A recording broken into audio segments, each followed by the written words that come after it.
Ilang sakit ngayong tag-init nagsimula ng kumalat sa BJMP. Newscoop mula kay Rain Soto.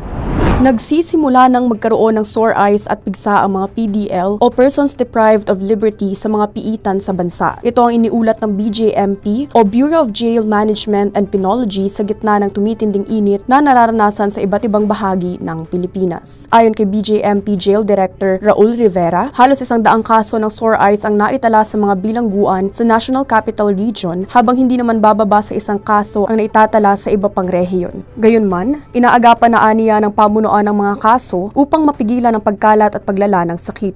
Kasunod nito, inihayag ni Director Rivera na upang maibsan ang init sa mga kulungan, naglagay na ang BJMP ng karagdagang electric fan at pinalitan na rin ang mga ventilation shaft. Bukod dito, tiniyak ng BJMP official na nakikipag-ugnayan na ang pamunuan sa Bureau of Fire Protection gayon din sa mga lokal na pamahalaan upang magkaroon ng sapat na tubig sa mga kulungan.